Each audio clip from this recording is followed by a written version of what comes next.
Salut tout le monde! Aujourd'hui, je veux revenir sur une pensée populaire qui est une maison qui se vend pas dans la première semaine, ça se vendra jamais. Parce que je l'entends ça là, puis je le lis sur les réseaux, là, puis c'est pas vraiment vrai. Premièrement, on va démystifier qu'est-ce qui fait qu'une maison se vend dans la première semaine. Premièrement, dans son secteur, il y a une forte demande. Deuxièmement, la propriété est probablement super bien préparée parce que oui, la beauté vend. Et troisièmement, la propriété est au bon prix, au juste prix. Hein? Pas trop cher, pas assez cher, juste au bon prix. Fait que c'est une forte demande, hein, qui est bien préparée, que tu as un bon prix, puis qu'en plus, dans le secteur, il n'y a pas une inventaire assez grande pour le nombre de demandes. Fait qu'il y a un débalancement, comme on peut voir sur le marché immobilier pas mal partout au Québec présentement. Mais tu as les 4 points pour réussir à vendre ta propriété potentiellement en surenchère, probablement dans la première semaine. Par contre, ça, là, c'est 25% des propriétés. 75% des propriétés là, se vendent moins rapidement qu'une semaine. C'est pour ça que la statistique actuelle au Québec, c'est environ 60 jours pour vendre une maison. Mais il y en a qui se vendent en 6 mois, 1 an, puis il y en a qui se vendent en une semaine, puis ça vient se balancer quand même dans le 60 jours. Là, tu me diras, ouais, mais là, si tu as 75% que ça prend vraiment longtemps à vendre versus 60 jours puis 5 jours pour les autres. Pourquoi c'est 60 jours la moyenne? Mais parce qu'il y a des propriétés qui ne se vendent pas. Puis ceux qui ne se vendent pas ne viennent pas affecter la statistique du délai de vente. Puis si la propriété, après 1 an, elle expire, c'est un autre courtier ou le même courtier qui reprend un nouveau contrat sur la propriété, puis que là, il décide de le mettre à un nouveau prix avec une coupe de modifications, puis qu'elle se vend en une semaine, la statistique qui est calculée, c'est une semaine. Fait que là, vous comprenez un peu pourquoi la statistique actuellement, c'est 60 jours. Puis pourquoi il y a des propriétés qui se vendent vraiment rapidement, puis d'autres un petit peu moins rapides. Ce que je veux faire attention, là, puis c'est un équilibre de réflexion qui est vraiment fragile.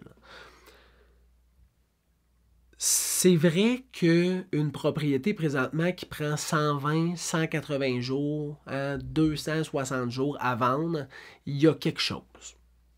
Ou c'est le prix, ou tu es vraiment dans un secteur qui est zéro en demande, mais c'est vrai que si ta propriété reste sur le marché plus que la moyenne, là, il y a quand même quelque chose qui cloche, t'sais. Ça se peut que ce soit la préparation, ça se peut que ce soit le prix, ça se peut que ça soit la géolocalisation, mais il y a quelque chose que tu peux probablement changer pour tourner ça de bord et en profiter plus rapidement. Par contre, si tu as un prix en tête, que tu n'es pas pressé, que ça ne te dérange pas de rester chez vous présentement, puis que tu auras l'acheteur que tu auras quand tu l'auras, ben là, il ne faut pas stresser. C'est normal.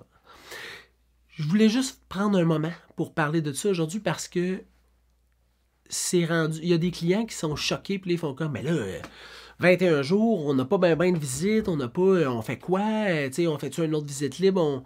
Il y a des actions à mettre en place, mais il y a des actions à mettre en place si le reste des choses est mis en place pour atteindre ce délai-là. Fait que tu peux pas demander le prix le plus élevé que tu pourrais avoir ou au-dessus du prix le plus élevé statistiquement que tu peux avoir, puis penser vendre super rapidement. Plus ton prix va être agressif, plus tu vas vendre rapidement, plus il y a de chances que tu vendes en surenchère, meilleures les conditions vont être. Plus tu demandes cher pour ta propriété par rapport à sa juste valeur, plus ça va être long, plus il risque d'avoir de négociations, moins qu'il va y avoir de visites, plus les conditions vont être favorables aux acheteurs. Fait que c'est juste qu'il faut que tu balances tes attentes avec tes actions. Si toutes tes actions sont prises pour que ça soit vendu rapidement, actuellement dans le marché, tu vas vendre rapidement. Par contre, il y a 75% des maisons présentement qu'on peut voir que il y a quelque chose qui ne fonctionne pas. Les 4 clés du succès de la vente d'une propriété ne sont pas toutes en lignée égales. Fait que les acheteurs décrochent puis ça prend plus de temps. Mais si tes attentes sont là, c'est correct. Mais si tes attentes sont rapides, il faut que tu mettes tous tes paramètres pour que ça fonctionne rapidement, ta vente.